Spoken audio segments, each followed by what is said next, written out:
हाँ जी भाई, कैसे हो आप सभी लोग। तो आई होप सभी अच्छे से पढ़ रहे होंगे। और पिछली वीडियो में हमने इंट्रोडक्शन टू प्रॉब्लम सॉल्विंग शुरू किया था, जिसमें मेजरली हमने जो डिस्कस किया था वो 4 स्टेप्स किए थे। किसी भी प्रॉब्लम सॉल्विंग के, कोई भी हमारे सामने अगर प्रॉब्लम आती है तो उसे सॉल्व करने के लिए हमने 4 स्टेप्स डिस्कस किए थे।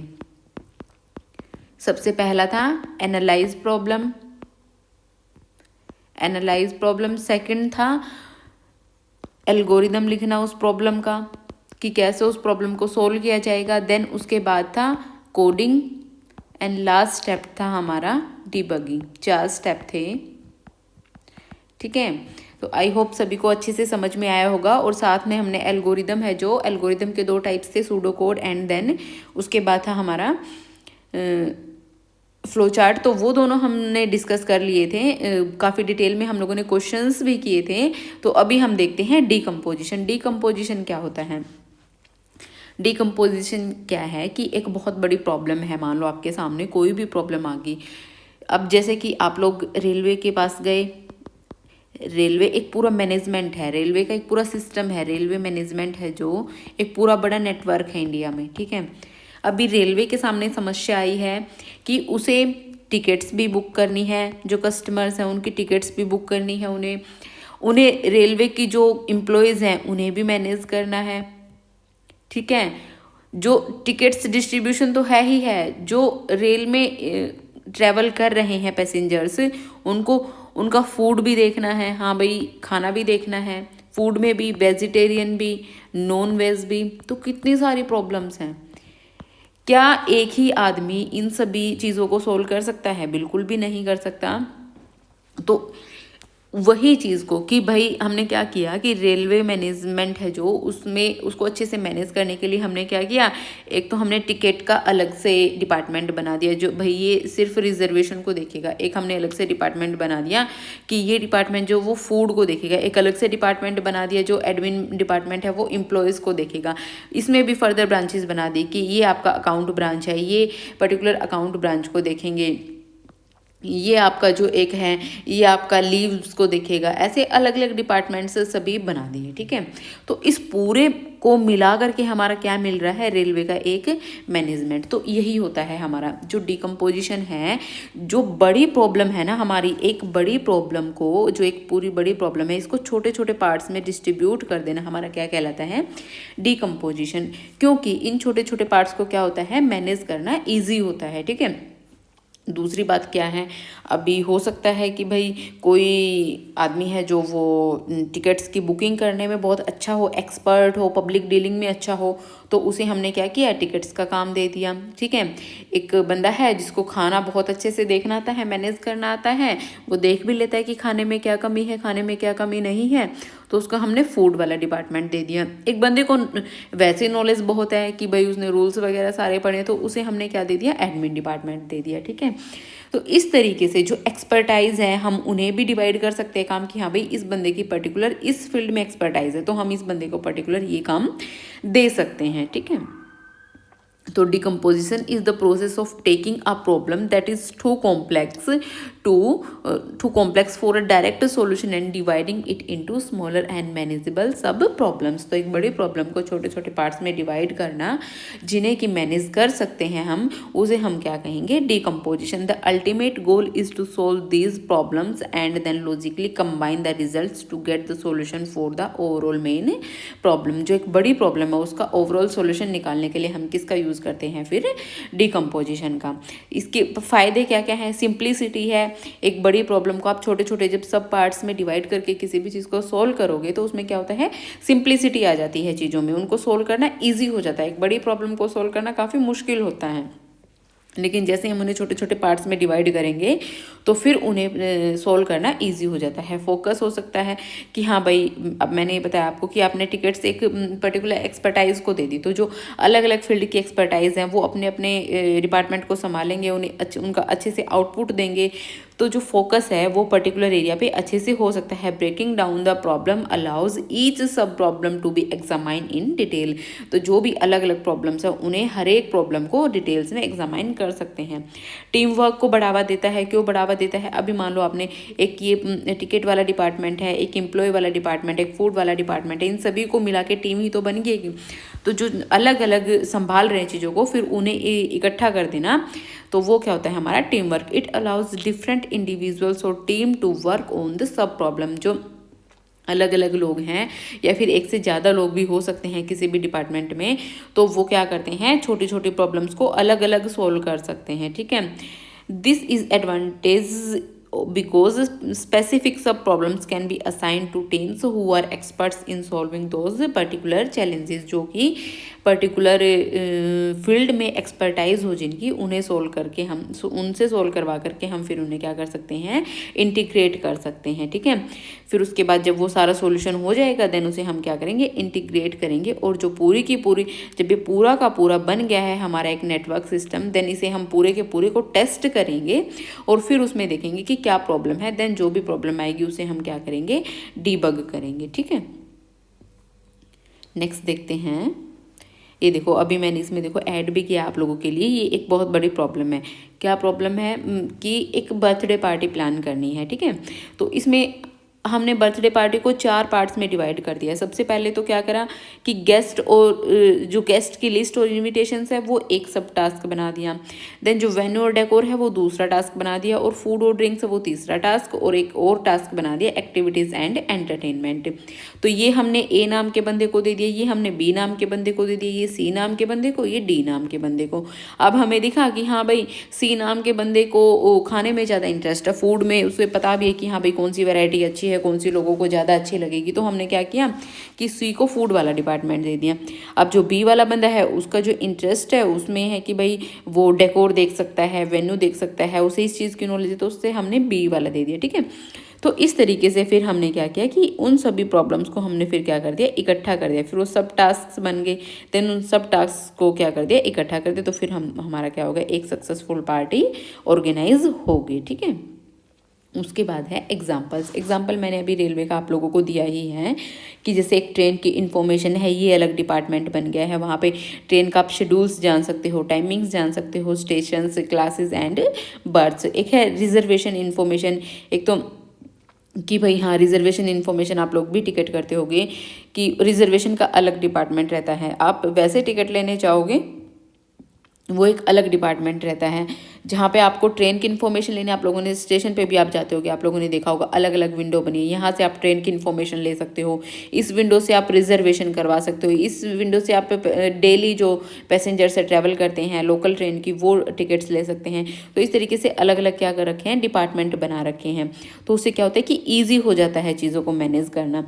रिजर्वेशन इन्फॉर्मेशन कि भाई क्या स्टेटस है हमारी बुकिंग का, कितने बर्थ अवेलेबल हैं, कितनी सीट्स अवेलेबल हैं, कितनी वेटिंग लिस्ट हैं, कैंसिलेशन और कैंसिल कर देंगे तो कितना हमारे पास रिफंड आएगा, कैंसिलेशन की क्या पॉलिसी है, बिलिंग सर्विसेज की, फूड सर्विसेज की, और बहुत सारी अदर डिटेल्स इसमें हमारी होती हैं। ठीक है, तो इस तरीके से ये एक पूरा रेलवे का जो नेटवर्क सिस्टम है ये पूरा का पूरा मैनेज होता है। उस पूरे नेटवर्क सिस्टम को हमने क्या किया, इन अलग अलग सब प्रॉब्लम्स में डिवाइड कर दिया। देन इन पूरी सभी चीज़ों को मिला करके हमारा इंटीग्रेट करके हमारा क्या बन गया, एक रेलवे का नेटवर्क बन गया, रेलवे रिजर्वेशन सिस्टम के हैं। अब कुछ एक मैंने MCQs हैं वो आप लोगों के लिए ऐड किए जो आपके एग्जाम के लिए बहुत इंपॉर्टेंट है, तो उन्हें हम देखते हैं।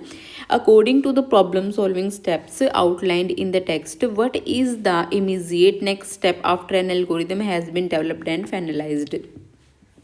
क्या कह रहे हैं कि प्रॉब्लम सॉल्विंग है जो, उसमें जब आप एल्गोरिथम डिज़ाइन कर देते हो उसके जस्ट बाद आपका क्या स्टेप होना चाहिए।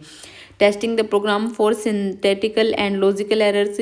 एल्गोरिदम लेके आपने कोई प्रोग्राम थोड़ी लिखा है, ये तो नहीं हो सकता। डिकम्पोजिंग द प्रॉब्लम, डिकम्पोजिशन की तो बात ही नहीं हो रही। Converting the algorithm into a format a computer can understand. Algorithm लिखने के बाद हमें उसमें क्या करना होता है, हमें उसको कोड करना होता है, क्योंकि ये हमारी प्रॉब्लम सॉल्विंग की स्टेप्स है ना। सबसे पहले हमें एनालाइज करना होता है प्रॉब्लम को, एनालाइज द प्रॉब्लम। देन उसके बाद हमें क्या करना होता है, एल्गोरिदम लिखते हैं हम प्रॉब्लम के लिए कि हमें प्रॉब्लम को कैसे सोल्व करना है, देन हम क्या करते हैं, कोडिंग करते हैं। कोडिंग हम किस लिए करते हैं, ताकि कंप्यूटर है जो उसे अंडरस्टैंड कर सके। देन उसके बाद हम क्या करते हैं, डीबगिंग करते हैं। तो एल्गोरिदम के बाद नेक्स्ट स्टेप हमारा क्या होना चाहिए, कन्वर्टिंग द, जो हमारी एल्गोरिदम हमने लिखी है उसे इस फॉर्मेट में कन्वर्ट करना है कि उसे कंप्यूटर क्या कर सके, समझ सके। नेक्स्ट क्वेश्चन देखते हैं, which characteristics of a good algorithm ensures that it will not run indefinitely and will always conclude. कौन सी ऐसी कैरेक्टरिस्टिक्स है एल्गोरिदम की कि वो उसे इनफाइनाइट लूप में ना लेकर के जाए, ताकि जो वो जो भी हमारा लूप है वो इनफाइनाइट टाइम तक ऐसे रन ही ना करता रहे, तो वो रुके ही ना। तो वो हमारी कौन सी स्टेप होनी चाहिए, फाइनाइटनेस। हमारी जो एल्गोरिदम या प्रोग्राम हम लिख रहे हैं उसमें फाइनाइटनेस होनी चाहिए। किसी न किसी कंडीशन पे जाके वो हमारा प्रोग्राम है जो या एल्गोरिदम है वो फॉल्स होगा, देन हम लूप से बाहर आएंगे। तो वो हमारा क्या है कि हम लास्ट अपने स्टेप तक पहुंच गए। अगर हमारी कंडीशन हमेशा ट्रू रहेगी तो हम इनफाइनाइट लूप में एंटर कर जाएंगे, जिससे कि हमें जो डिजायर्ड आउटपुट चाहिए वो हमें नहीं मिल पाएगा। ठीक है, उसके बाद है, in a flow chart which symbol is use to represent a point where a decision must be made leading to different paths. इनमें से ऐसा कौन सा है जो कि हमें डिसीजन के लिए जिसमें फ्लो चार्ट में हम डिसीजन मेकिंग के लिए हमारी हेल्प करता है। रेक्टेंगल किसके लिए होता है, रेक्टेंगल तो प्रोसेसिंग के लिए होता है हमारा।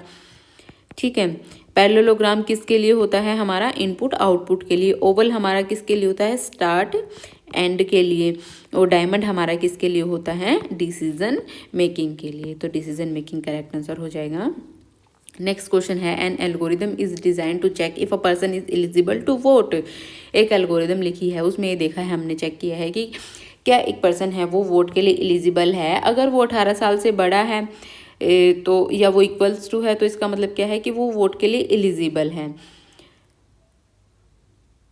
Compare to if they are under 18, अगर वो 18 से कम है तो इसका मतलब क्या है कि वो वोट के लिए एलिजिबल नहीं है। ठीक है, what type of flow of control is this. तो जब हम इसको कंट्रोल करेंगे, जब हम इसे चलाएंगे इस अपने फ्लो को, तो वो किस टाइप का कंट्रोल होगा। रिपीटिशन तो नहीं हो रही है इसमें, क्योंकि हमें दो कंडीशन दी हैं कि हाँ भाई पर्टिकुलर है जो वो एक बंदे की एज है जो वो ग्रेटर देन 18 है, या फिर एज जो है greater than is equals to भी होगा इसमें, या फिर वो नहीं है। ठीक है, तो ये क्या हो गया हमारा कि हम कंडीशन को देख रहे हैं, कंडीशन चेक कर रहे हैं। कंडीशन मतलब सिलेक्शन हम इसमें कर रहे हैं। ठीक है, सीक्वेंशियल वाइज भी नहीं हो रहा।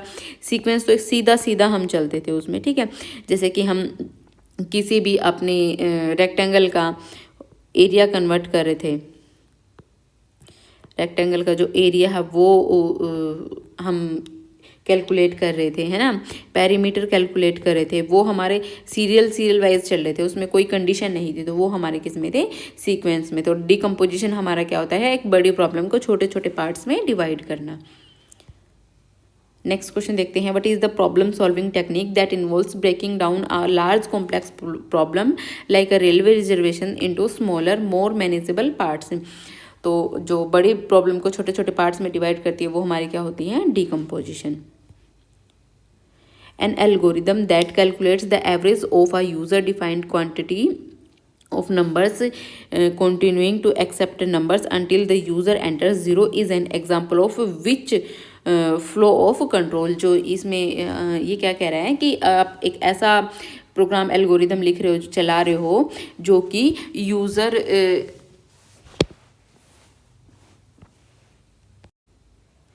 तो इसमें हमारा प्रोग्राम कब तक चलेगा, जब तक कि यूज़र 0 एंटर नहीं करते। जैसे ही 0 एंटर करेगा वैसे ही हमारा प्रोग्राम जो हमारा एल्गोरिदम है वो लूप से बाहर आ जाएगा। ठीक है, तो ये किस चीज़ का सॉल्यूशन, क्या डिफाइन कर रहा है चीज़। जब आप बार बार उसी चीज़ को चला रहे हो तो वो हमारा क्या कहलाएगा, रिपीटिशन। ठीक है, because it repeatedly asks for input until a condition is met. जब तक कि एक हमारी कंडीशन मेट नहीं हो जाती, जब तक कि हम एक कंडीशन तक, एक डिजायर्ड आउटपुट तक नहीं पहुंच जाते हैं, तब तक कि हमारा क्या है, लूप बार बार चल रहा है, तो वो क्या है, हमारा रिपीटिशन है। ठीक है, सिलेक्शन में अभी मैंने बताया है आप लोगों को क्या होता है सिलेक्शन में, कि हम दो कंडीशन होती है हमारे पास, 2 3 जितनी भी कंडीशन हो, कंडीशन के बेस पे हम अपना लूप है वो चलाते हैं। ठीक है, कंडीशन के बेस पे हम जो है चीज़ों को कैलकुलेट करते हैं। कोडिंग क्या है? कोडिंग तो हमारी वही प्रोग्रामिंग है, हम प्रोग्रामिंग करते हैं सीक्वेंशियल में। मैंने अभी बताया है कि सीक्वेंशियल में जो सीरियल वाइज चलते हैं, ठीक है, उसमें कोई कंडीशन नहीं होती। देन नेक्स्ट क्वेश्चन है, what is the relationship between an algorithm and a program? Algorithm और प्रोग्राम में आपकी क्या रिलेशनशिप है? तो एल्गोरिदम क्या है? हमारी स्टेप बाय स्टेप हम इसे सोल्व करते हैं, और प्रोग्राम क्या है? जो हमने एल्गोरिदम स्टेप बाय स्टेप लिखी है उसको उसको कोड करना, उसका प्रोग्राम लिखना, वो हमारा क्या कहलाता है? प्रोग्राम। कोडिंग करना उस चीज़ की। तो a program is a visual representation of an algorithm like flow chart? नहीं, प्रोग्राम थोड़ी होता है वो तो फ्लो चार्ट हमारा क्या होता है? फ्लो चार्ट ही होता है वो तो, ठीक है, एल्गोरिदम का पार्ट है फ्लो चार्ट। उसके बाद an algorithm is created by debugging a program to find errors? नहीं, डीबग थोड़ी करते हैं हम उसमें, तो बिल्कुल ही गलत दिख रहा है।